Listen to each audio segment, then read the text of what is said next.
started rolling. What is melanin and what is carbon? Tell us about those two minerals, or whatever they are. Melanin is not a mineral. Okay.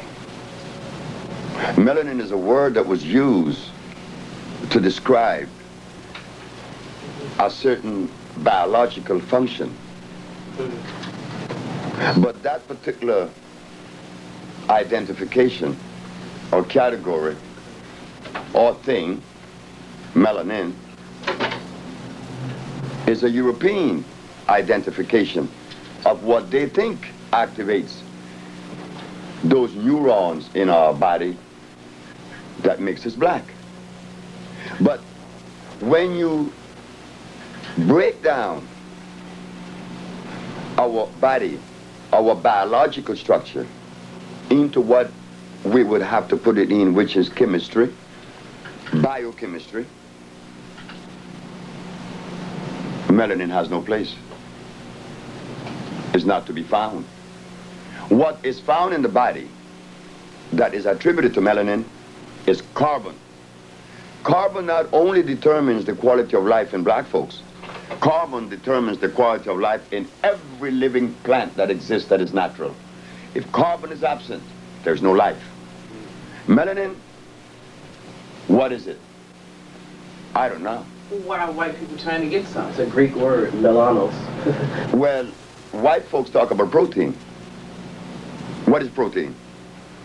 They say one of the 19 amino acids, the building blocks of life. But I know for a fact that that is not a true statement.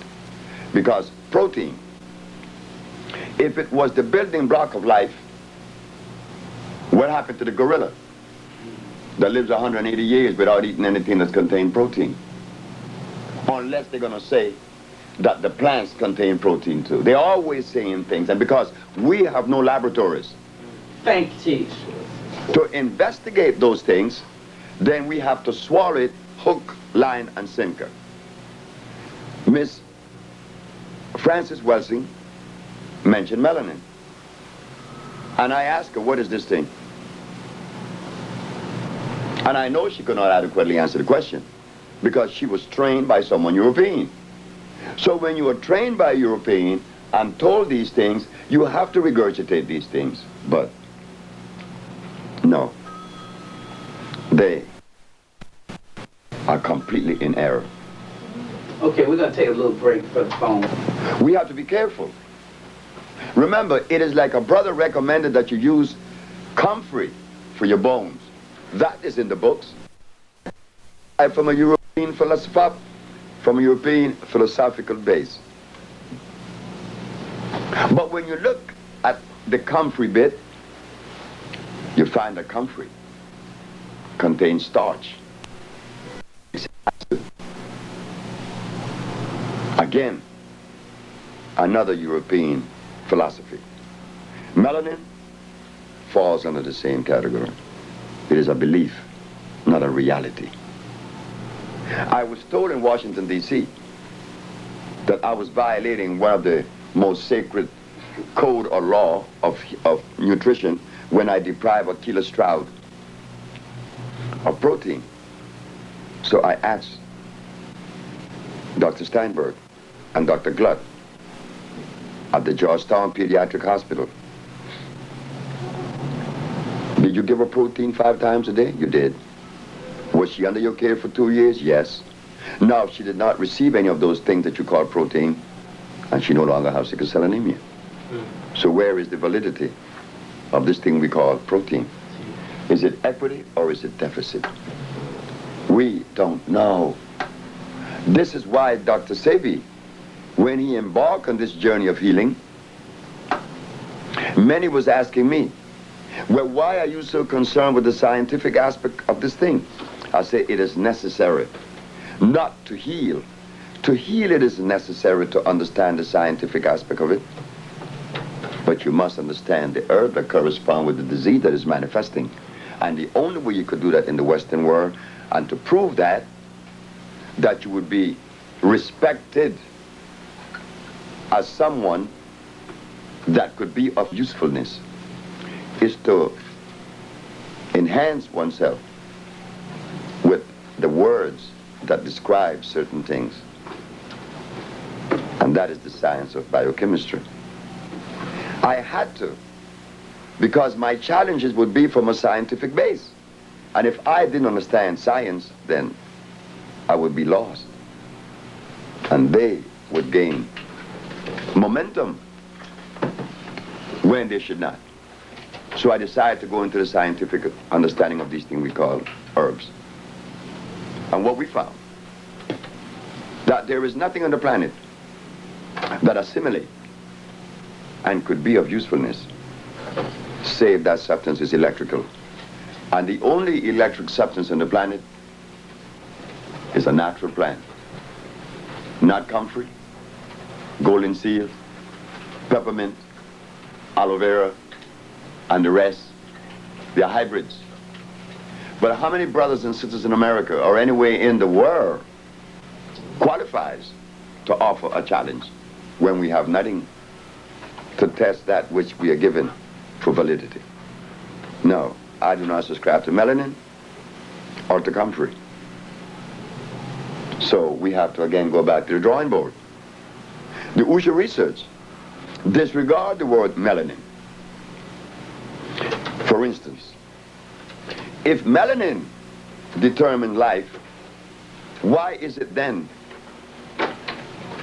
that when people come to us with nerve problems, with energy problems, we give them the substance known as iron, which is a mineral. Straining that iron with carbon, hydrogen and oxygen. The CHO chain is the chain of life.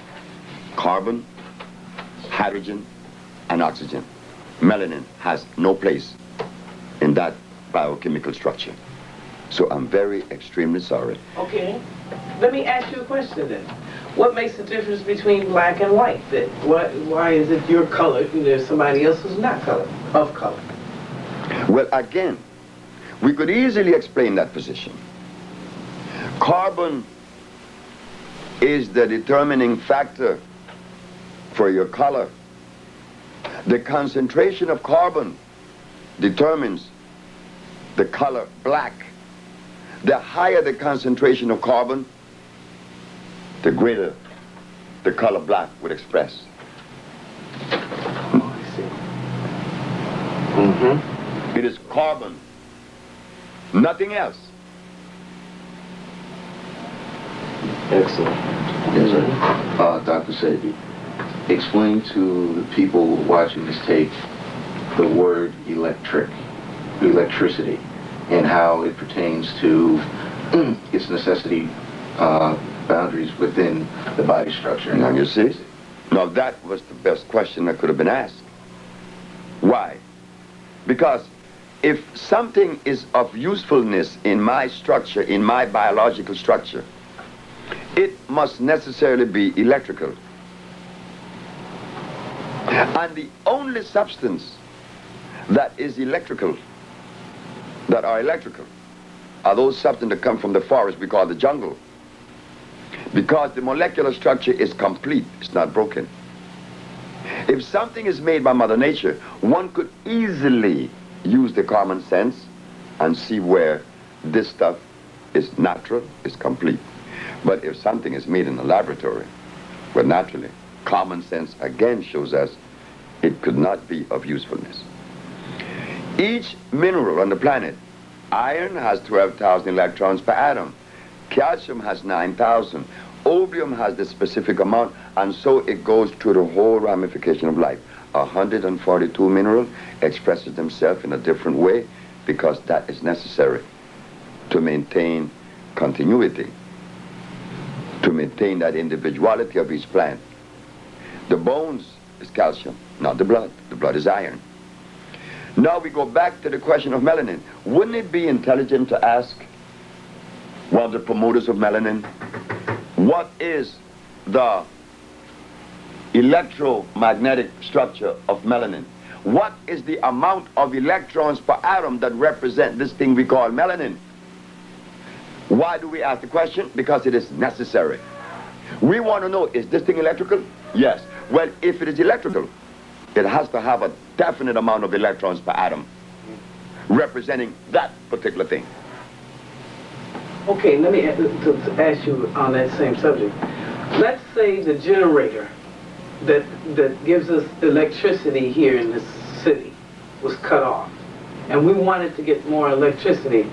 What will we do? Will we stick one in the ground, or how would we work? Stick what in the ground? A wire. No. What produces electricity? Electrons. No way. I was an electrician. I am an engineer. I work in what you call steam generating plants. I have a degree, I have a license in what is known as thermodynamics. We are dealing with physics now. The only thing that produces electricity, the only thing that produces electricity is the friction of copper and carbon. That could be seen in your automobile. Take out your generator and see what it has inside. It has a copper wheel and some carbon brushes that touches against it when it turns. Here's an example. This is the copper wheel in the generating plant that produced the electricity in this room. It is spinning at only 90 revolutions per minute, but against this copper wheel there are carbon brushes, and this is what you see. The spinning of the copper wheel against the carbon brush creates a friction. That friction is called resonance. Resonance is electricity, not electrons. Resonance. The resonance produces the electrons, not before. So now, if electricity is produced by copper and carbon, the friction of copper and carbon, then where do we go in the human body and find the organ that produces electricity? We find that it's the brain. The brain is the center of motor. The nervous system is the conduit that carries the electricity to various points of the body to cause motion. Now, should we ask, what is the composition of the brain? No. It is made up of what? Carbon and copper. The pineal gland is carbon, and the cerebral cortex, copper. Does everyone? We not only find that in a human being, we find that in the eel in Brazil that produces electricity to kill his prey. And when you open the eel, all you find is copper and carbon. No melanin. Well, does everybody have a pineal gland? I was told the other day that everybody doesn't have one. Is that true or not? If you had no pineal gland, you would not be alive. You would be no motion. It's impossible. Every race has pineal glands. Not every race has thymus glands. Oh, that's different. Oh yeah, well tell us about those. The thymus glands. The thymus gland regulates sex. It also maintains energy. The thymus gland also keep you childlike, non-aggressive. But in some races, the thymus gland disappears at age 8. Then one becomes violent in one movement. But now, if the thymus gland disappears in some races at age 8, principally the Caucasian, what helps one to retain the thymus gland within the biology? The presence of what? Carbon. Thank you. He has a question. Right. So, Dr. Sebi, what you're saying is that due to the way a lot of medical people study medicine in this country and around the world, they don't understand the difference between, say, electricity and something that's electric. Well, if we are talking about understanding, what do they understand? Because the question needs to be asked. Remember, the time for common sense has arrived. What do they understand? Don't be afraid. We need to ask these questions. What do they understand? No cure for common cold, no cure for diabetes, no cure for cancer, leukemia, sickle cell anemia, AIDS, blindness, diabetes, and no other disease. Well, if the physician clearly shows us that there is no cure for any disease, what do they understand? So we have to throw that understanding of whatever that premise is out the window. Everything that have ever come from the Caucasian, no, from the physician, has to be thrown in the trash because it's of no consequence. What have they done as far as usefulness in reference to pathology? What have they done? What have they reversed? Nothing. So why should a word be authority? No, we can't use them as some level of thinking, development, or seeing. No, we can't do that because they don't have that. They showed us. How old is the medicine that they are practicing today? It is 265 years old. It started with Bombastus von Hohenheim, only because he was prejudiced when he found out that Hippocrates went to Africa to learn his craft. And the fact of the matter is that Mr. Hippocrates, 2,000 years ago, used herbs to cure every disease known to man. If Mr. Hippocrates used herbs to cure every disease known to man, then 2,000 years later, why aren't we doing so? Because the healer has been educated and the substance he used is artificial. And he is totally unaware of that. Why? Because he learned his craft from an armchair position. They call it armchair research, not field research. And that is very, very vitally important to know the herb from a field perspective, from a field position. Why? Because in the year of 1983, I sent Mr. Adisa Akil to St. John Herb Store in Silver Spring, Maryland, and asked him to buy me a pound of bugleweed. Why did I want the bugleweed? Because someone came to me with a very bad heart problem. They call it mitral stenosis. The weakening of the muscle of the heart also exists. I said, buy me a pound of bugleweed because I have to address this particular disease. When Adisa came back with the bugleweed, I opened the bag. I said, where is the bugleweed? He says, in the bag. I said, no, that is not bugleweed. What is it? I said, that's blue vervain.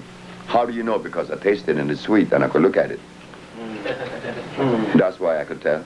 I didn't learn herbs reading a book. That's what the herbalist does in New York and the United States. So I said, take me back to the store. So he took me back to St. John Herb Store. And there, the young lady, which was black, said to me, well, how do you know that this isn't bugleweed? My boss been selling herb for 25 years. I said, young lady, your boss may be selling herb for 125 years. This isn't bugleweed. Call your boss. The boss came. What's the problem? I said, I don't think there's a problem. There's never been a problem with me. I just don't have those things. But you sold me something that was supposed to be one thing is another. How do you know? Because I know. This is not bugleweed. Bugleweed is bitter. Bitter as gall, and this is sweet. And bugleweed has, in intervals of an inch, has a little ball on the plant. A little ball. Every inch it has a little ball. This has no ball. I said, would you please go and see if the bag that was sent to you that said blue vervain could possibly be the bugleweed? And she goes inside, and guess what happened? The bags were mislabeled. And she apologized. But if I had not known about the herbs and learned about them in the proper way, she would have snowed me. I could give anybody in New York any herb and say it is this or that. They don't know. Because the very herbalists, when I came to New York just 15 years ago, one day telling their recipients, to drink carrot juice? Didn't they tell the recipient to take golden seal? Well, when you does such a thing, you are showing and telling the world that you don't know what you're doing. And this is what happened to me when I went on WLIB. And I told the audience at WLIB that carrots were artificial. They all denied me. 1 year later, when Nova came up with the program, that not only was it artificial, they showed that it was made by crossing the Queen Anne lace and the wild yam. You do not mix herbs unless they belong to the same valence. What do I mean by that? I mean this. In the kingdom of life, a yarrow plant, which is known as the Queen Anne lace, could only and will only pollinate another Queen Anne lace. Why? Because the pollen carries the same amount of valence as the other. And through that process we known as chemical affinity, they join. Now, there is another mixture that we are totally unaware of beside the natural one, which is chemical affinity. The other one is a mechanical mixture. What is a mechanical mixture? A mechanical mixture is when you cut a sliver in a plant, like the Queen Anne lace, and you cut a sliver in another plant, and you take out the heart of the stem, and you put it inside the Queen Anne lace, and you tape it. That is hybridization. Black people knows nothing about this. And now this plant produces something other than what it was originally, because now you're uniting Queen Anne lace with wild yam. You don't get the wild yam or the Queen Anne lace, you get what? A carrot. They went further to show that it was made in Holland. And little before that article came out, I had returned to the drawing board to find this carrot. I knew it was artificial. Why? Because it doesn't produce seed to reproduce itself. Carrot just does not produce a seed that reproduces itself. So I knew it was artificial. And beside that, it contains starch. When I go back to do my research, guess what I found? That the German made the lamb, the German made the barley. I said, oh no. This is why the Arabs are so indebted to Germany. Because the German make the Arab food. The Arabs has no food, you know. Arabia never had food. Arabia doesn't have food now. Nowhere in Arabia you find natural food. Everything the Arabs eat, the very Quran that they read came out of Germany. Also their food. If the German removed the food from the Arab, they starve to death. Oh, this is nasty, isn't it? Oh, yes, it is. Teach the truth. It's treacherous. You know what we're going to do? We're going to take a slight break here, and then we're going to continue. So if anybody has any questions, write it down. Get it ready, because we got about hit fate. Because there's nothing. What can they go? What? Go what? They never had anything natural in Arabia. He continues on. And what was that last point that you were making? Or does anybody know? Or is there a question? All about the Arabs. Arabia has no food. You see, many of us blacks hold the Arabs supreme. Not in my book. Because how could someone eat and be smart when the very food that you eat influences the brain to allow you to think? And if you eat the wrong food, you're going to think the wrong things. And that, again, is common sense. If you take a diesel automobile and put in it gasoline, what happens? It can run. It cannot run. If you just put gasoline in a diesel engine? Oh, no, I didn't hear that part of the question. You can't. No. So the human body responds the same way.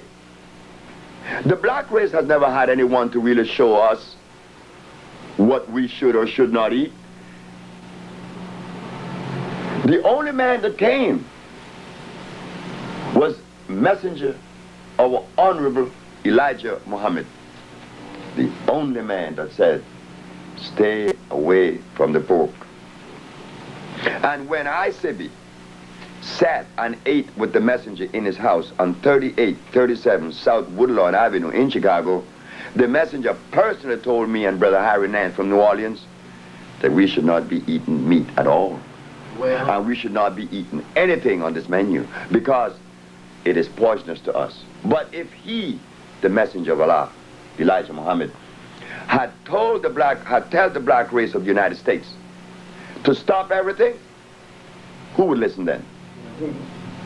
So he had to he couldn't cold turkey us. He was very intelligent. He removed the pork. And just by removing the pork and many other little things, they rebelled and they said they wasn't going to jump to eat the pork. Telling us that we have been conditioned. No, I don't think of brainwashing. I'm talking about that conditioning. They have made us addicts. Which black person in America eats food that is consistent with their African ancestry? Don't even go there, because none. Then we go to the Maya, Honduras, where I was born, this Latin American country. I asked a question to one of the guides that take the tourists in and out the ruins and explaining about the Maya. I asked him, sir, do you mind if I ask a question? He said, no. What did the Maya eat? A lady who was part of the tour, the group, jumped up and said, corn, of course. The man looked at me and looked at the lady and said, lady, if the Maya ate corn, this man here would not have asked that question. He would have known that. So there is something about that corn that we have to question. oh no. Then he turned back to me and he said, what did they eat? I said I could begin with the teosinte, the cabrote, the chipiling. These are natural greens that grows in the forest of Honduras. Natural green that grows in the forest. The teosinte is a plant that produces a kernel that looks like a corn, but the difference is it is non-starch. They make the tamales from the teosinte, and they mix the chipiling in there, which is a green, and they make these tamales, and they still do in Santa Rosa de Copan. And when you all come to Honduras, I will introduce you guys to these tamales. That's right, all natural. The Maya did not eat corn, rice, beans, chicken, eggs, pork, cows. Why? Because these things did not exist in Honduras when Christopher Columbus came. They only ate those things that were natural. But the guide knew that he didn't know what the Maya ate.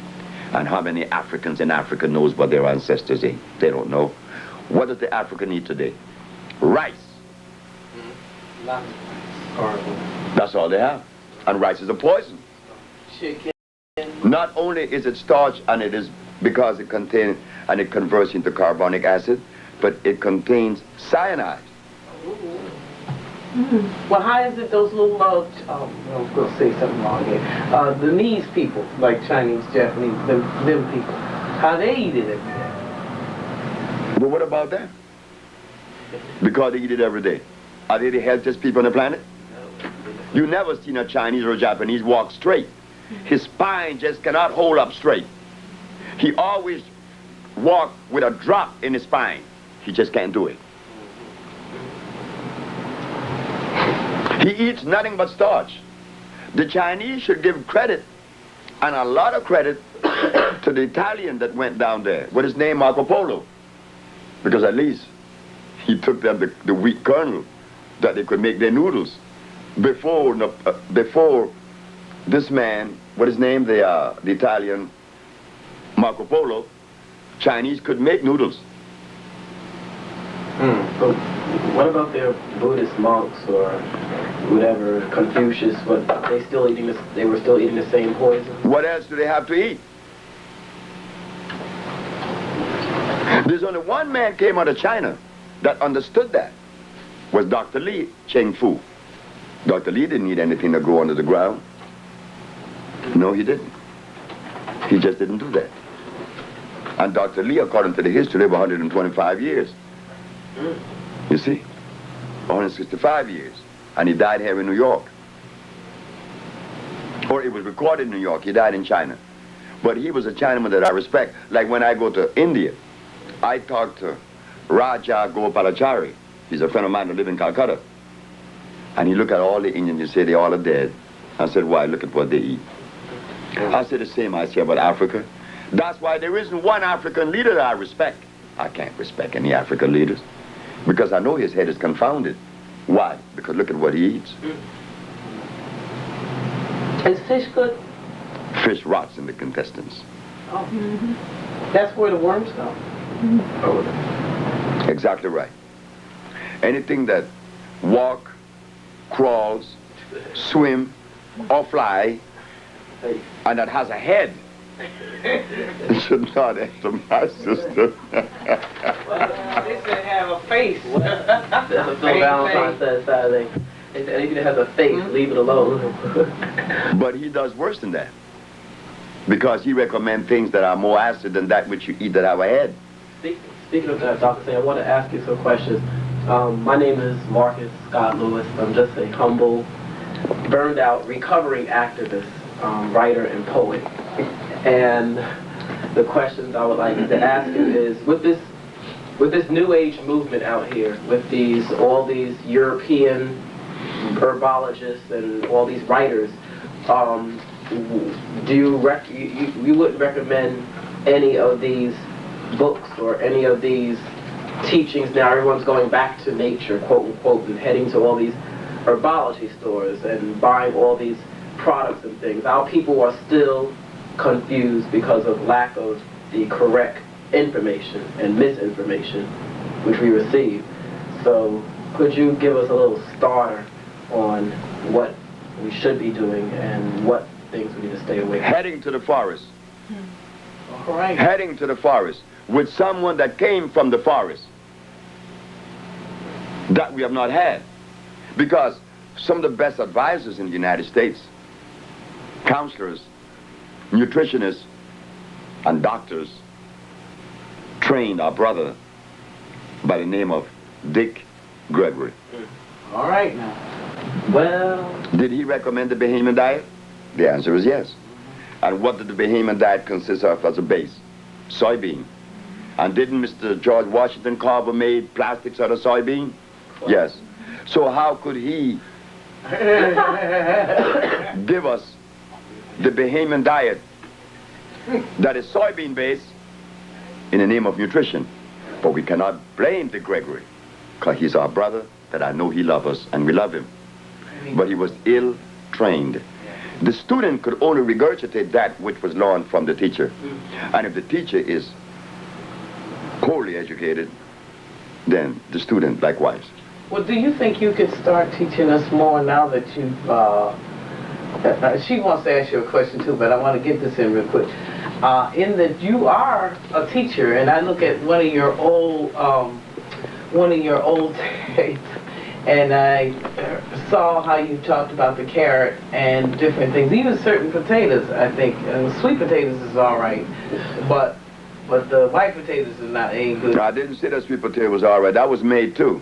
But there's a certain kind of the red potato, the red rose that was found in Lake Titicaca in Peru. That is where the Irish people became acquainted and took it back to Ireland. Because remember, the Irish people were the first to go to Peru. They did a lot of research in Peru, and they did a lot of things in Peru.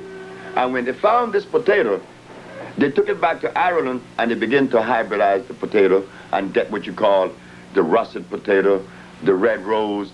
But the natural potato looked like the red rose. The red rose, I would recommend that you eat that because it's the first generation away from the mother, from the base, which came from Lake Titicaca, not a sweet potato. A sweet potato has such a high concentration of nitrogen that it would really be, Play havoc on the system. Have you written a book? No, I'm writing one of. It's right in that bag. Oh, okay, good. So when it's finished, when you take it out the bag, I want to read it. The bag has these tapes that need to be transcribed. Oh, okay. And it would be transcribed as soon as possible to be put into book form, because the book is needed. We have been misled not only by the foreigners that are not part of our race, that dictates to us and tell us what we should and should not eat, but we were also hoodwinked by our brothers that was trained by those people. Well. The gorilla does not eat the food of a lion, but the black race eat the food of a lion. True. So we can't eat Chinese food. Well, We can't eat Caucasian food. We are not Caucasian, we are not Chinese, we are black. And what does that mean? Well, I use the word black, and I use that too loosely, because I don't like the word. What's a good word? I don't even know. White collars ourselves anything. The shadows. No, I am. You call me Negro, you call me nigger, you call me colored boy, you call me black, you call me African. I'm not an African, because the continent was not named Africa until a white man named it Africa. So what are we? Planetary. Thank you very much. She has a question for you. Yes, I just want to end because people be talking about how spirulina and wheatgrass is so good. I want you to just explain to them that Who are it's you? no good for. I'm Bayana. Bayana asked the question about spirulina and wheatgrass. Spirulina, I mean, where does spirulina grow? It's hybrid. And what about the wheatgrass? Hybrid. Wheat kernels. When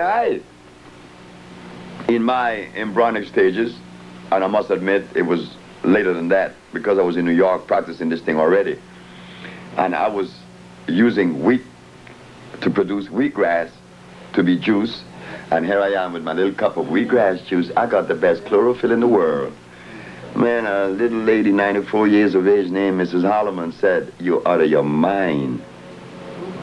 You're not going to recommend that to yourself and to no one else." Why, Mrs. Holloman? Because this stuff is poison. Wheatgrass juice. Wait just a minute. Is wheat natural? I said, no. The fendo is natural. The teff is natural, but not the wheat. You make bread out of fendo. You make bread out of the which is the teff, which is the Ethiopian that makes the injera. The brown injera is made from teff.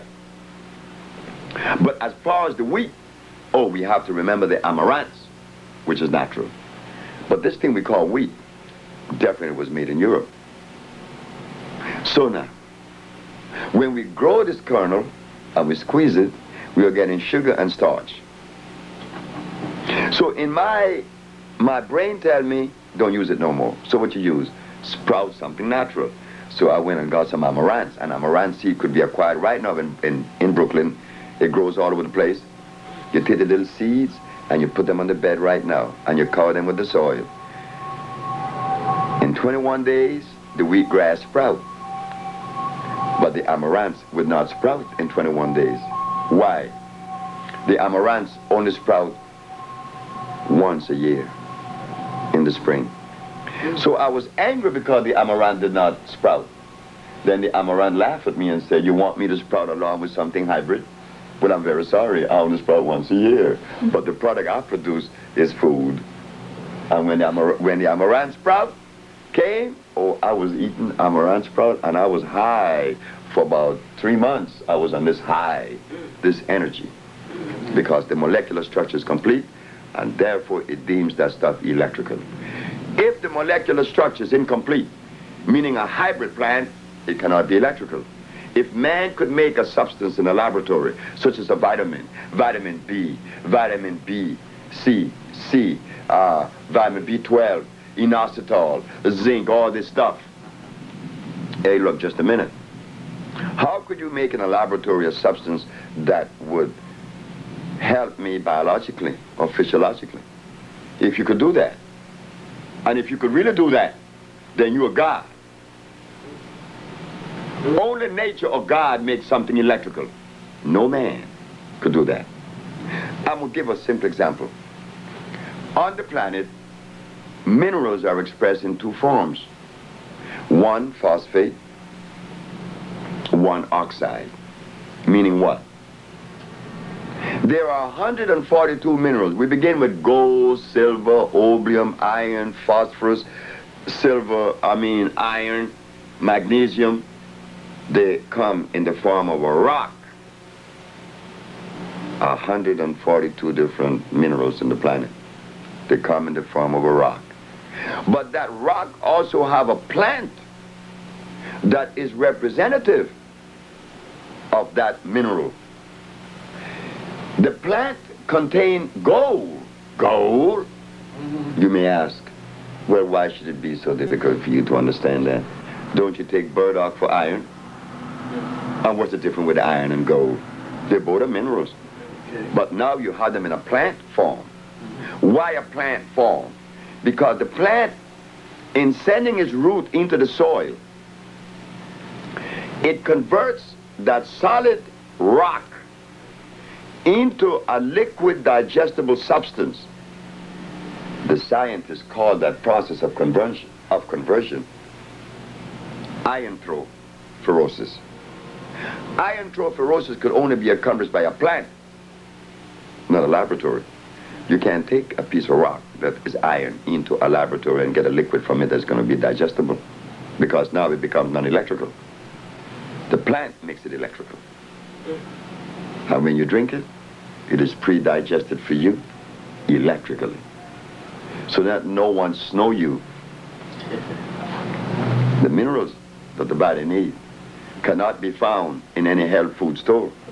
No vitamin C, vitamin B, vitamin A. The body is not made up of any alphabetical order. It is made up of minerals. And when those minerals has been depleted by the presence of disease, a disease ensues. So you have to replace them in a natural form, in the form of a rock or a plant. A plant, because it is alive and it is electrical. Why does it have to be electrical? Because the body is electrical. How could you feed an electric body dead food? You just can't do that. That's not consistency. Yes, sir. Yes, Dr. Sebi. So basically, when a person goes to a hospital and they're given so-called treatments, now basically we know when somebody is treated for something, it has nothing to do with being cured. And when you have something like the American Cancer Society, they mention nothing about curing people.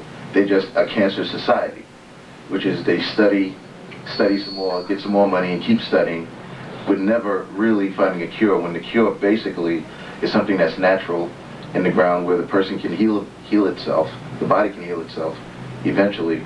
But yet what they do is they propagandize a natural disease and made a big multi-billion-dollar industry. Of course, and they're right 100%. If I was a Caucasian, Thank God you're not. defending my people and my economic position, do you think that I would undermine that position by telling the world, here is a black man named Dr. Sebi that have cured diabetes, sickle cell anemia, leukemia? Then what's going to happen to his laboratories? What's going to happen to his pharmaceutical laboratories? But why should we be concerned with the American Medical Association? Anyway. Why should we be concerned with that? I know I weren't. And what's the name of this this medical thing that goes to Europe and spreading AIDS among our folks? What is it? What's the name of it? Oh, the World Health Organization. Yeah. World Health. Who? Yeah. Who? They tell you WHO. What do you think about them? They're going all over the place. Death Owl. I was in Washington, D.C. in the year of 1982. And this brother, who is a doctor, who worked for the WHO, personally told me that they threw in the towel 20 years ago, that they knew that there was no cure for any disease. They never had one. I mean, the physician didn't go to school to learn to cure anyone. The discipline just doesn't house that. So again, we should not be bringing them up. It's of no consequence. The only thing is they're killing our folks over there in Africa. When are they going to learn? They're killing our folks in Africa? Yeah, they're all coming up with AIDS. Where do they get AIDS from? AIDS is a thing of the mind. not real. It's Memorex. But the African need to be killed. Oh, well. I mean, coming from Dr. Sebi, to say that his family need to be killed. I know what you're saying. But that's a fact. The African have turned their back on their mother. In fact, the African has never regarded a black woman as being equal to a male. So when you abandon your position, you need to pay the dire consequences. When you abandon your mother, and I'm not talking only saying about the biological mother, I'm talking about that greater mother, Africa. They changed Africa. They made an exchange for Europe in Africa. They deserve to die. Everyone that dies deserves to die, or else he would not be dying. I think you're right. Oh, I know I'm right. They wouldn't be dying now. That's true. Because what is it about the 144,000 that will go and lead and whatever they're going to do? So you got to have somebody that got some sense. And it's not there. That's why I said that I would prefer to take a shoeshine boy from New York and put him in the presidency in Africa, in any country, and he would do a better job than those that are there now. Because common sense just step out the window. The African doesn't eat anything that came from their ancestors. What do they eat? They eat rice. They eat potatoes, don't they? Carrots?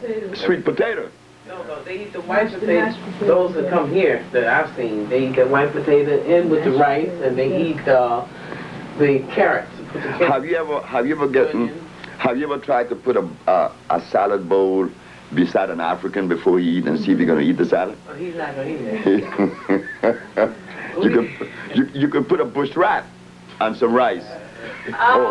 We got room for one more question on this segment, and then we're going to continue. Yes, one last question, and I think it's very pertinent here. It seems to be the greatest thing that seems to be plaguing us at this moment, and that's AIDS, of course. Everyone knows someone who has it. I know someone who has it, and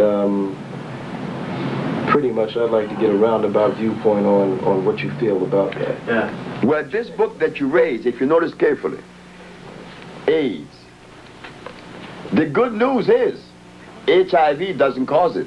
Well, get to it. And under here it says Peter Duesberg. This man was the only man that made a statement that was in my favor when I was going through my litigation. This man's a white man. Peter Duesberg said that AIDS was not the result of a virus, and he agreed with me. I've yet to have a brother, physician, or otherwise, that openly agreed with me. Peter Duesberg did. So, this man was taken, well, he was at the University of Berkeley, California. Duesberg, microbiology, biologist.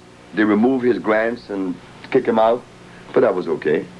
Now they have an organization known as HEAL, and he's heading that. It's all over the world now. In fact, someone wants me to get in touch with them because they're looking for me. But this man was right. AIDS was long coming. This man, another doctor by the name of, he was a protege of this man, Mr. Duesberg. What's the name of the other one? Dr. Gallo? No, the other one, Dr. I can't call his name, and I could see him. He said that when they went to Africa and inoculated the Africans with the smallpox vaccine, that it was the beginning of AIDS. Smallpox and polio both, but smallpox was the recent.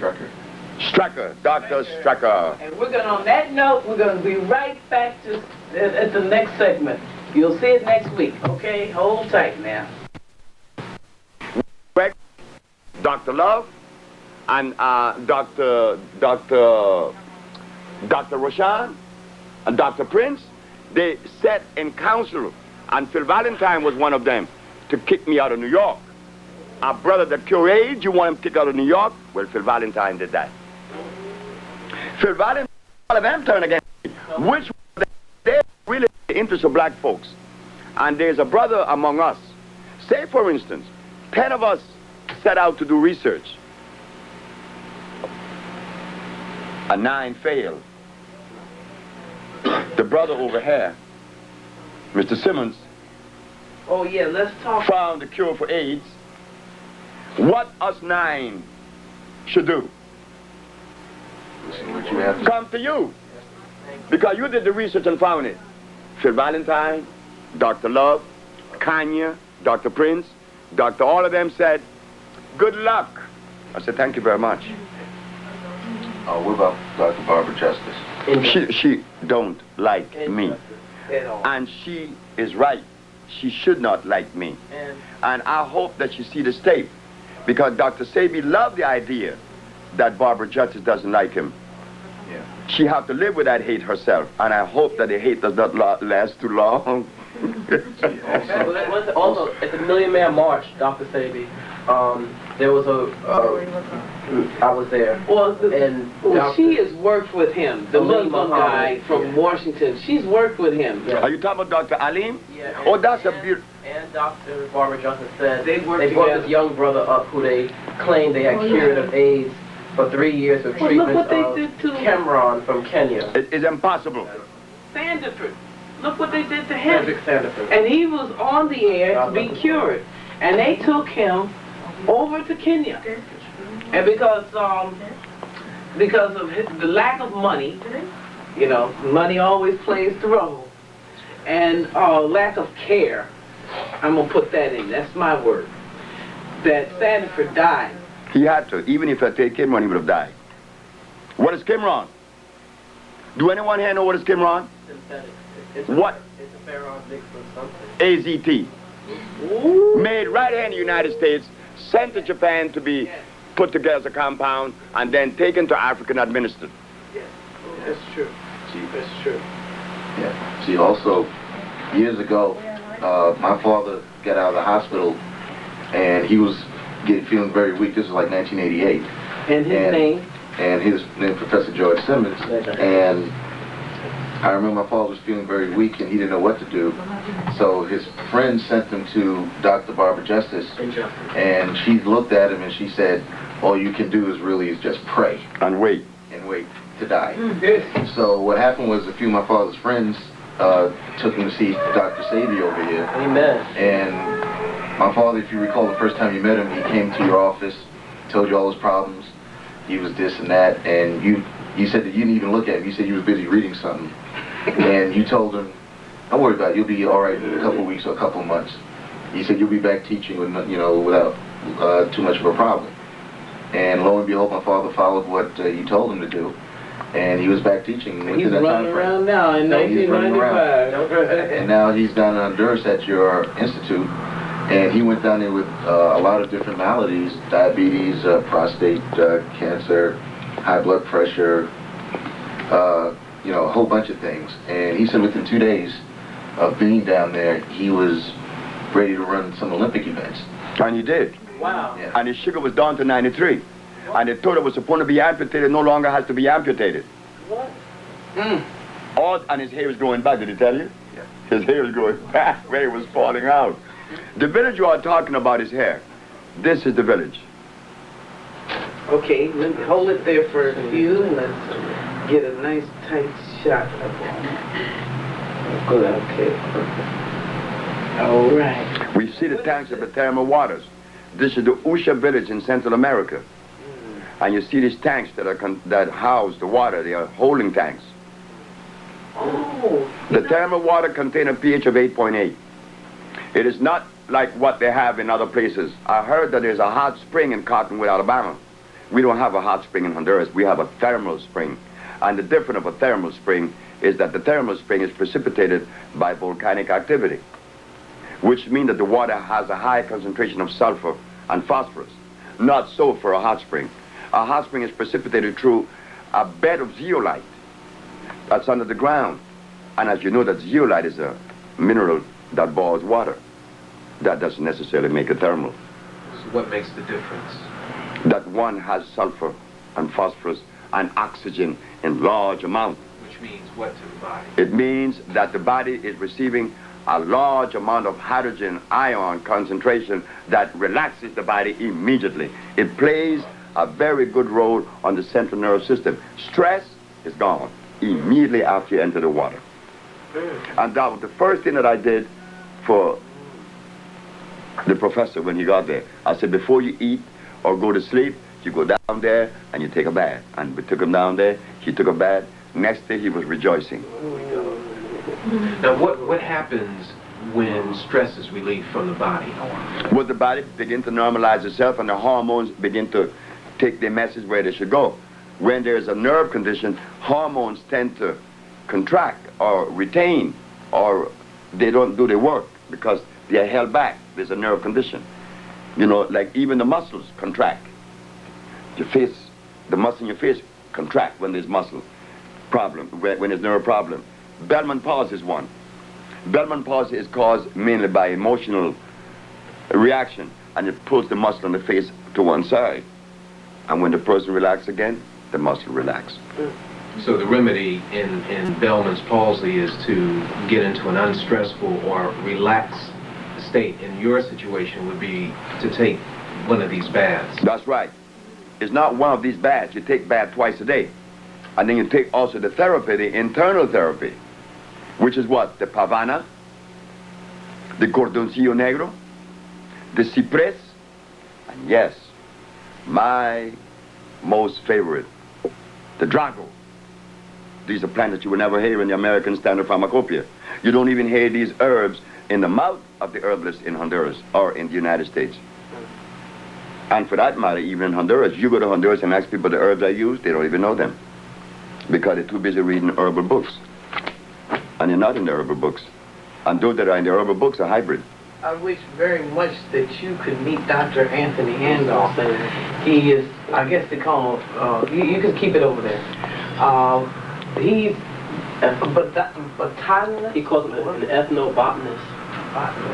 Something, whatever. Herbologist. He went to school and got that. And I don't think I want to meet the brother now. You know, not because I would not like to meet my brother, but I can exchange or even entertain someone that has been educated. Remember I said, the reason why the healer is not healing today is because he has been educated. You want to hear a beautiful one? Above all else, Dr. David Ayensu. Dr. David Ayensu is a member of the Smithsonian Institution. There is a program out known as East Meets West, meaning African or Eastern medicine against Western. They begin to show where this African in Africa took some herbs and put on this lady's head because she was crazy. He took a knife and opened her skull. Whoa. He took some smoke and he smoked her around. And Dr. David Ayensu is talking about the herbs of his people. He's from Ghana and he's a member of the Smithsonian Institution. Dr. David Ayensu is the brother that is looking for the cure of leukemia using the pink periwinkle, the rosy periwinkle. Well, I don't know how Dr. Ayensu expects to derive from the rosy periwinkle the cure for leukemia when the rosy periwinkle is also an acid plant. And as for leukemia, we have cured leukemia long before Dr. Ayensu even dreamed of coming on with the rosy periwinkle. But we go back again, and we find that in the end of the program, East Meets West, which is approximately a 25 years old program, showing, comparing Western medicine against ancient medicine. And guess who wins every time? ancient. No. What? No. No. Western medicine, the allopathic. In the end, Dr. David Ayensu and his colleagues said, well, you can clearly see that traditional medicine, you know, is all right, you know, but it falls short because you can't really measure the dosage for consistency. So modern medicine is by far the best. And they end the program. I said, that was so beautiful. But I knew that the day would come in which the philosophy that Dr. David Ayensu is supporting and the African BioMineral balance would come face to face one day. And it happened. Dr. David Ayensu called me and said, I've heard about your works on leukemia, but we are looking for the cure of leukemia with the rosy periwinkle. I said, Dr. David Ayensu, we already cured leukemia, so you could just squash that. Just go to something else. But That's 12 years ago that I told him that.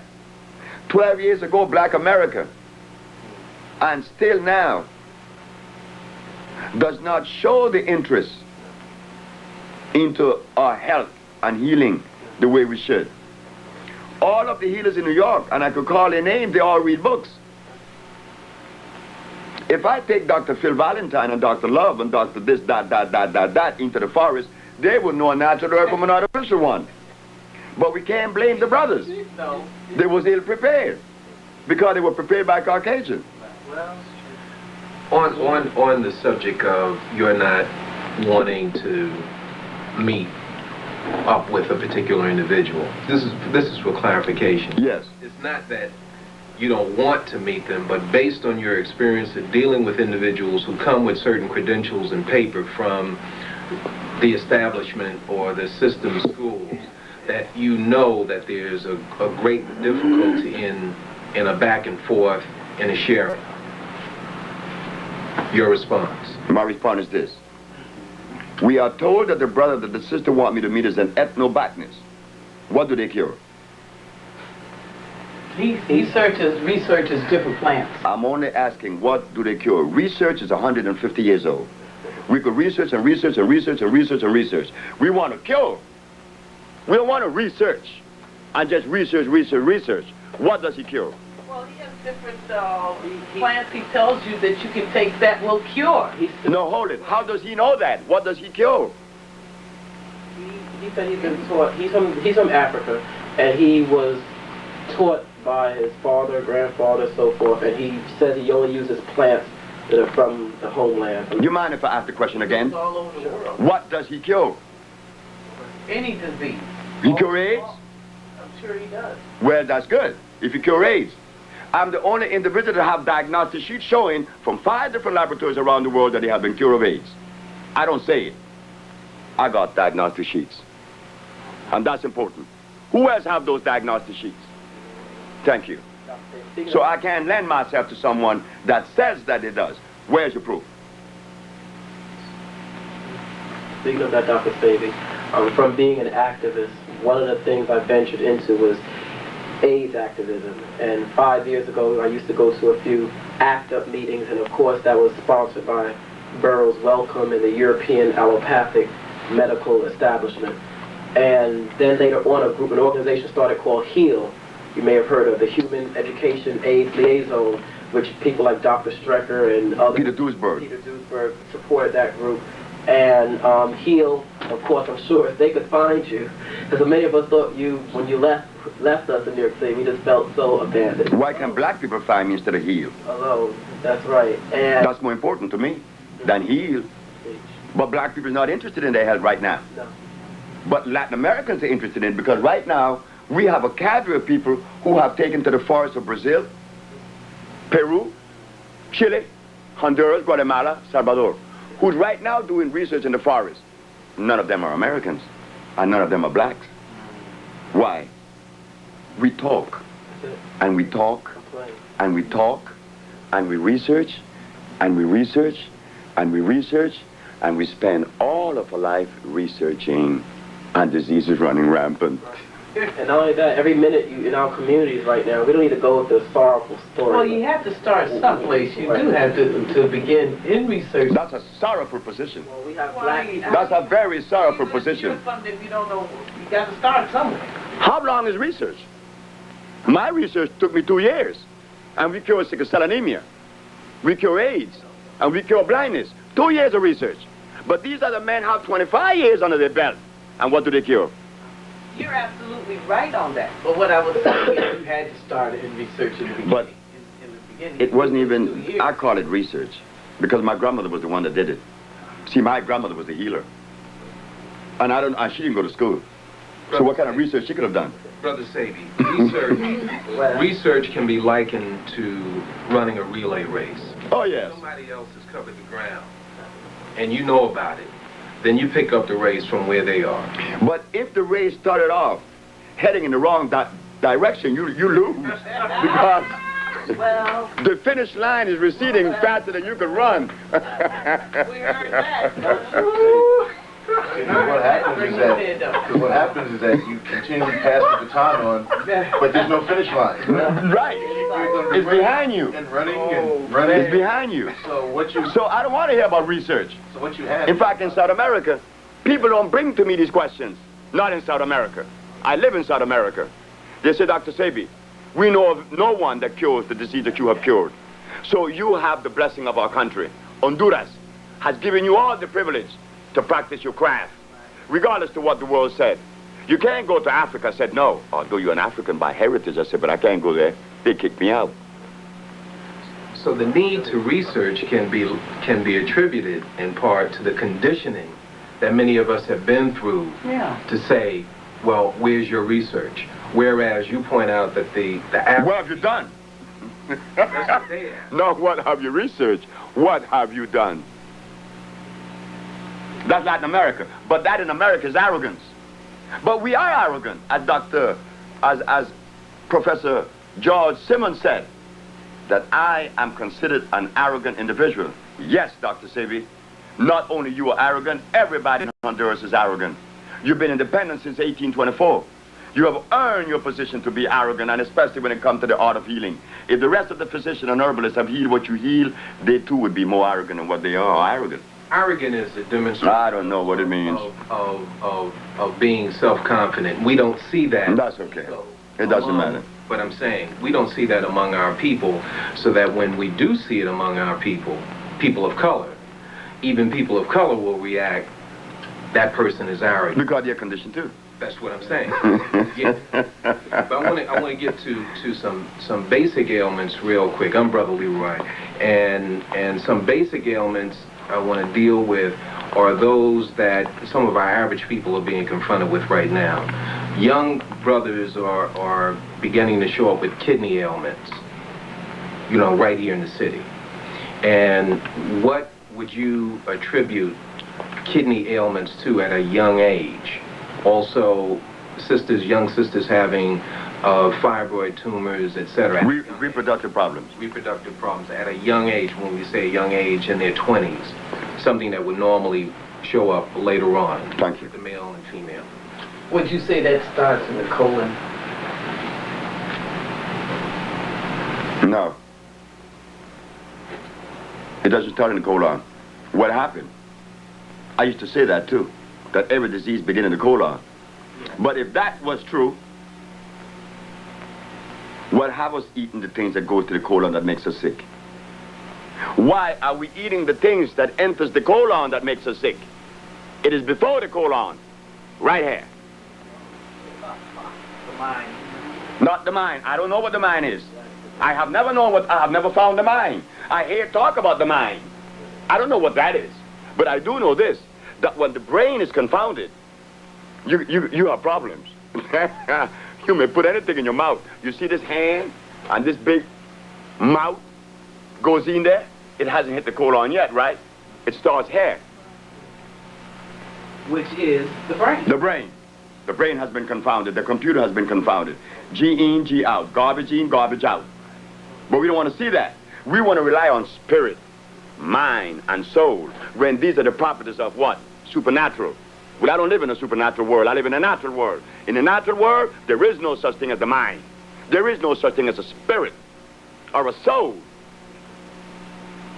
You know, you mentioned on one of your tapes about you wanted to become so spiritual, and you went and you met some of these people, and they had a stomach that was meeting you in the door, and you said, "This is spiritual. I don't think I want that." No, I don't subscribe to spiritual, because all the spiritual people are big and fat, and they got problems with their head. So I knew there was something I had to stay away from. And, you know, I didn't pursue it any longer to investigate to see if there was validity in this or not. I was going to ask you that question. As far as our people and the New Age movement are caught up in this spirituality gig right now, what is the relation, you would say, then, between this spirituality, or let's say in the motherland or here, or in the Native American, the Native Aboriginal healers or witch doctors or roots people? Is there a science, or is it fantasy, or is there a combination? What's the reality in that matter, of this spirituality? I don't know what it is. Because if it is so equitable, I mean, among the Native American, the indigenous Indians, as we call them, the highest alcoholic incidence in the world is among them. How come they can't even cure that? We got problems. Among the Africans, they eating gari and bushrat. What happened to them? We have problems. Spirituality is a word that came out of Europe. Even the very word is European, like the word African. That's not African. That's not us. That's European. The country is called African, and by them, you call it African. There's a word they call spirituality. What is it? I don't know. Yeah. Not even interested.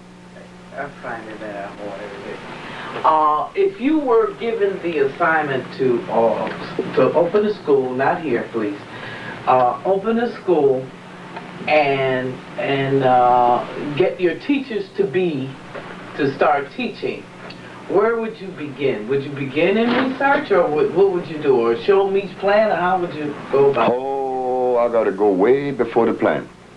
I got to show you where we were derailed and change that environment, that brain environment. I have to change that immediately, that you could begin to see. Because with the images that you're going to see are not the images that I would see, because all of us are individually put together. We are unique, unlike the other. I would put the individual on a path that would avail him the privilege to see. And in seeing, then he could make a right decision, a good decision. That's all I did. And my grandmother started me out by understanding that I was not supposed to listen to anyone. No one but yourself. And if I have to go outside of me, train your eyes towards Mother Nature, the forest. And I would do the same. Dr. Sebi, going back to these diseases and ailments, I know a lot of brothers and sisters who are living and those who have passed on from this quote-unquote AIDS. As a matter of fact, a young brother who was in Bellevue Hospital, who I went to see him 3 days before he died, of so-called Kaposi sarcoma, and they were giving him chemotherapy, and in his last days he suffered. And the question I want to ask you, with the body, is there any way that we can, of any disease or ailment, is there ways you can halt the progression and totally eliminate Kaposi sarcoma? And the disease that you've dealt with, the AIDS, cancer, leukemias, to arrest the progression and eliminate all the whatever symptoms, damage. But that's what we've been doing for the last 20 years. And restoring the full body back to... But that's the only way you could cure. Right. That's the cure. To remove that particular erosion, to remove that particular condition, whatever condition, whether AIDS or blindness, and restore 100% health. That's the only way I could do it. Through what? An intracellular cleansing. This is what is done in Miami. We put together our compound based on an electric system. Where do you go in America or in New York and find electric food in a bottle? Where do you go? And the body is electrical. We only have to ask that one question. Is the body electrical? Yes. So therefore, it necessitates electric food. Where do you find that in New York? Thank you. Well, we're going to do our last segment, and in just a couple of minutes here. So, anybody got a real quick question? Very quick. Yes. Being that everybody's now concerned with the AIDS, so-called AIDS situation and epidemic, what have you, I find that the so-called lesser diseases have been virtually ignored, such as herpes and lupus, yes, sickle cell anemia, diabetes. Right. And specifically, I have an interest in the sexually transmitted diseases, so-called sexually transmitted diseases, because that seems to be what plagues the younger generation, and everybody, actually. Yes. So, once again, in the early 80s, where you had, the herpes, it was forgotten about for AIDS. What about the herpes situation? Can we answer that in the next segment? Just hold on to that answer. Thank you very much. Okay. Okay, good. Everybody's Quick, forgotten quick, about the, this- you know, one thing for the other. It's a matter of media. Oh, that the they focus hepatitis on. is Go ahead. The answer to that. It was asked about the sexually transmitted diseases. Those that are lesser are considered lesser, but they are not lesser. There's only one disease. There's never been two diseases in the world. There's only been one disease, the compromising of the mucous membrane. And the mucous membrane of the African has been compromised 400 years now. What has the African ate since he left Africa that is really equitable to his system? What? He has not eaten anything. So therefore, the biological structure has been weakened over a period of 400 years. And in weakening the biological structure, then you may get lupus, you may get herpes, and you will get anything. Anything coming your way. Because the body has been deprived and the immune system has been compromised. And the immune system is responsible for diabetes, for leukemia, for sickle cell, for every disease in the world, including death. So don't only attribute age to the immune system. If your immune system is strong, you cannot get sick with any disease. So we're going to straighten that. And Dr. Sebi, a lot of us looking for cures. A lot of people, I'm not sure everyone, we do have some people who are just plain damn ignorant. And they want to die. So like I said, let them meet their maker or whatever. Most of people. But most of people. But there are some people who do want to be cured, and they want to touch that raiment of Jesus, whatever, that garment. And so you're here now, and I'm glad that I've been blessed by the ancestors and people to be here in your presence. We want to learn now how to be cured. Not learn, we want the process to begin, and that deterioration, because that means we all have deterioration. No one can look at one person. All of us, including myself. Because I have a better body and I don't have my doctor says. Speaking of that, the question is now, what is the relation then between, since the discovery of medical science 265 years, what is the relation then between laboratory reports and the hematology, pathology, or the blood breakdown? Is there any validity or goodness out of this allopathic Western medicine, the microscope, and the relation of natural electric food and body? If you want to see a germ, then get a microscope. And if you get a wound by a gunshot or an appendix has burst, you need to be open real quick. So there is place for the knife, but under extreme conditions.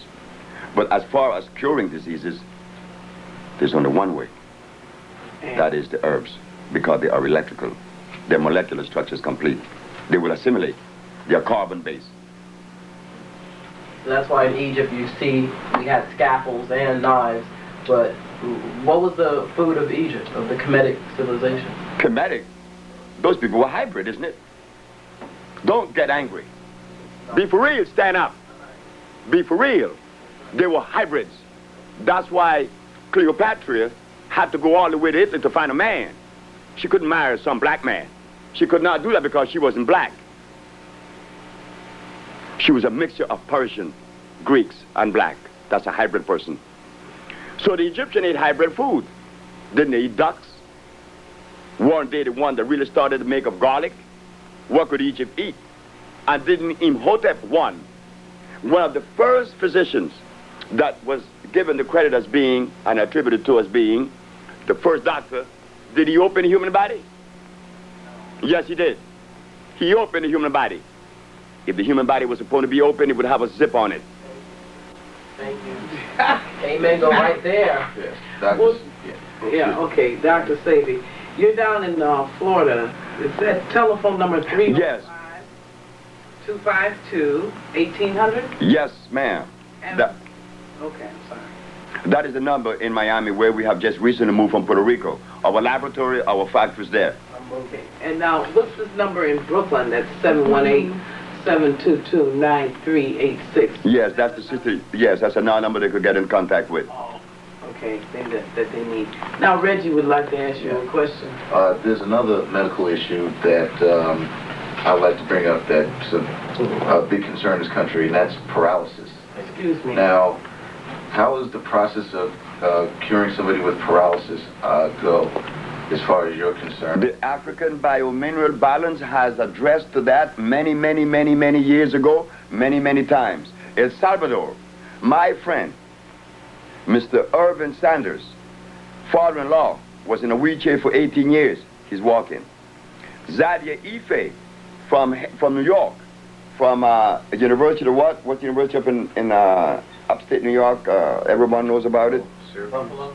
No, not Syracuse. The other one. Harvard. Harvard. No, another one. But Albany. Cornell. She's a Cornell, and she came to us, and she was in a wheelchair for 18 years. She's walking now. And many, many, many, many more. Paralysis is what? When the central nervous system has allowed the muscles to contract. Or that the nervous system is not sending enough electricity to make them move. So what do? We perform the intracellular cleansing and applying the African BioMineral balance to regenerate the body with electricity. And that could only be done the African way.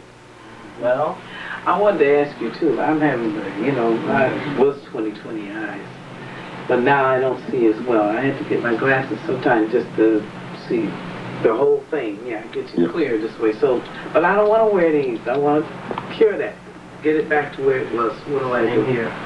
Well, I had an experience in Chicago with my own eyes. I don't have any problem with my eyes, but I thought I could read, I could see clear. But then one day, I decided to do urine therapy. All right. I used my compounds for 20 days. I fasted a month. I fasted for 29 days, nearly a month. And after my urine was as clear as water, I decided to drink it. I was drinking it twice a day, along with a gallon of water. At the end of 4 days, I was completely blind. Completely blind. I was blind that Thursday, Friday, Saturday, Sunday, Monday. I began to see on Tuesday. I bought some blinders. I told my daughter, I said, go buy me some blinders, please, quick, because the sun is affecting my eyes. It's hurting me.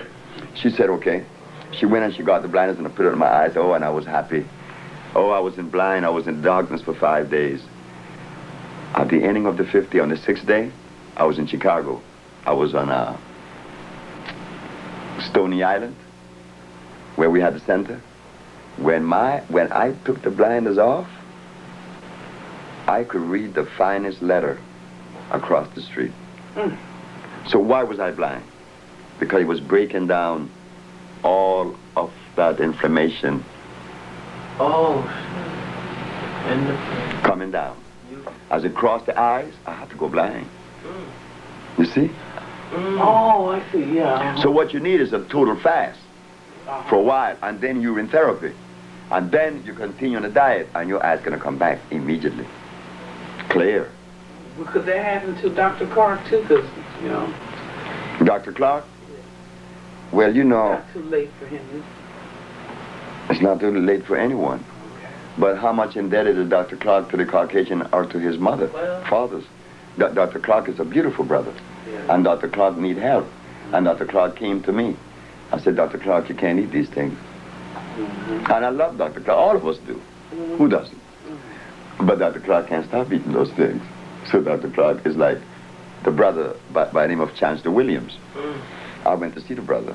They told me he passed on. That's right. Yeah, that's right. I went to see Dr. Chancellor Williams. I said, my daughter is dying to meet you because you wrote the book, Destruction of Black Civilization. Well, in my house, my children doesn't read books. None of them, including myself. I don't read books. I just don't. Never have and never will. But that doesn't mean that books are bad. All right? But my daughter have read your book. And she's happy to know that you live. And she's happy to know that we are here today to help you because you're going blind. Dr. Chancellor William told me that it was okay, that Dr. Cohen told him it was okay. He believed more in the Caucasian than he believed in his brother. So we just went home. So, I don't know at what level. I have 1 minute more here because I have to be lecturing at 3 o'clock and I have to check out of the hotel. Question. Dr. Sebi, we know how bad the food is out here. What food would you recommend that we go buy out, if there's anything in the city, food, plant, or herb, and what diet should we be eating? Well, could you use like a 7-day? Well, there is a phone number that you could call. that have the whole dietary program and would even help you to walk it through. The phone number is 718-629-5587. And you will get in touch with Betsy or Elizabeth Volant. She got all of the steps that you would take and the product that you would buy. Because when you walk in the supermarket, everything in there is artificial. So we have to select from that artificial world the least of the damaging foods. Could you repeat that number again, please? The phone number is 718-629-5587. And ask for? Elizabeth Volant. Okay. We have just a few more minutes on here. Okay. If you want to go, we stop or add something in here, whatever you... Talk about sickle cell, since a lot of folks have sickle cell. Sickle cell anemia. Yeah. Sickle cell anemia. What's happening in the body and what your tonics do? When I'm asked about sickle cell anemia, my brain goes to one country, and that country is Ivory Coast. In Ivory Coast, 33% of the population has a high incidence, there's a high incidence of sickle cell anemia, 33%. I talked to Dr. Landenberg, Pierre Landenberg, he's a Frenchman, about sickle cell anemia at Howard University. He disregarded me. But I have cured sickle cell anemia, I told him. And I asked him, what is sickle cell anemia? He said he didn't know. I said, I thought so. I said, because sickle cell anemia is when the blood plasma has broken down into a sickle. Broken down by what? Mucus have seeped into the plasma, into the cell itself, and break it and disunited the cell. Removing the mucus, the cell unites again.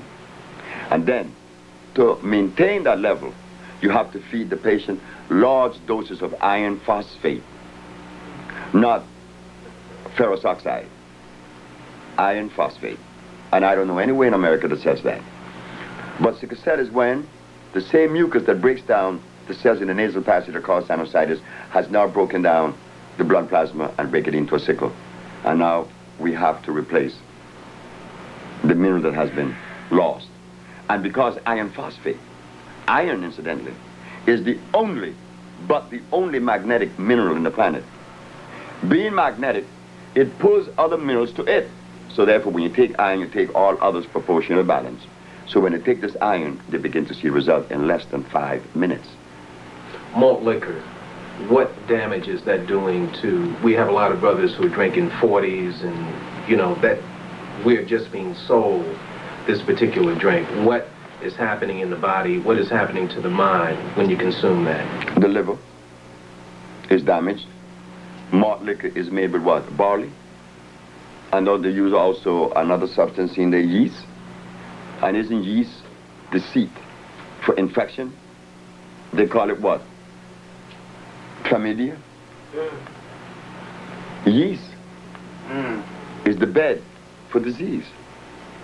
But again, since we have not had scientists, researchers, as they're called, to come forth with the proper research or study, we fall short. We're vulnerable. We are vulnerable. I mean, I just came to New York 10 years ago, and they were drinking carrot juice.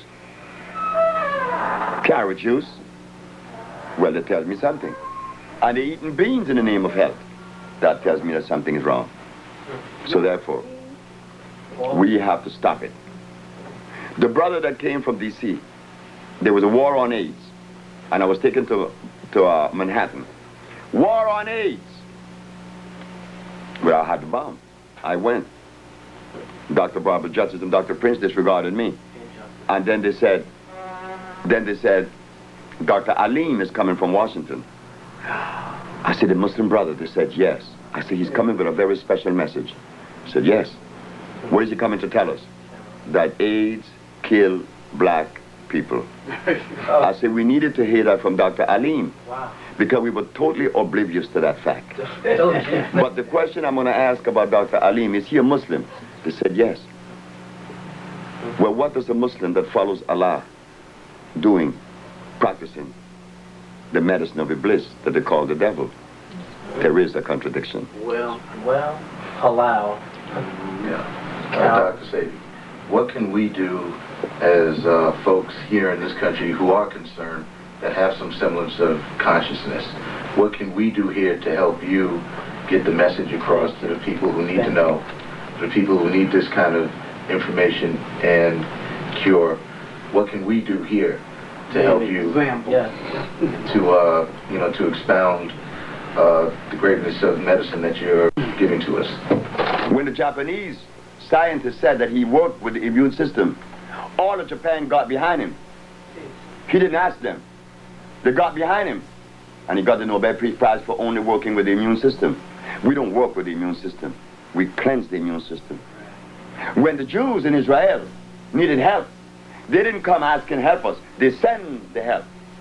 So you ask me, what could I say to the black race of America that would help the Usha research? I don't know. If they help me, fine. If they don't help me, still fine. I don't know. All donations. That's on you. That's on the black populace. That's not on us. We did our job. Anybody got another quick question? Yeah. Excuse me. I would like to ask Dr. Sebi about cancer. To explain how cancer gets started in the body. The same way a common cold started. In any part of the body, any way cancer appears, it means that there is a condition that has manifested over and above because it has been progressively getting worse unattended or unknowing. There's no difference with cancer and a common cold. The mucus in the nose stayed a long time, they call it sinusitis. And as they begin to eat the cells, they call it cancer. And that's whether in the reproductive organ, in the breast, in the head, in the brain, in the eye, wherever. It's all mucus. You've heard of Dr. Torrey. Dr. Torrey from Chicago. Well, he teaches about the worms in the body, how they got there, what cyst is made of, because he says that the worms have to doo-doo in your body, and that's where you get these cysts and things like that. You heard of that? I disagree with that. A cyst, when you open a cyst, inside of the cyst, all you find is... That's all you find. But I can't challenge anyone or anything. But I do know this, that Dr. Torrey has compounds that I know came from the Caucasian books. So in other words... Donald Torrey. The cysts are... From Los Angeles, California. Yeah. That's who groomed him. Right. The white boys groomed him. So in other words, you're saying that that's a protection. What's a protection? When the cyst, because you said it's got carbon in it. No, calcium carbonate. Hardened. The mucus has hardened, and now it is growing. That's where you get cysts and things like that. You heard of that? I disagree with that.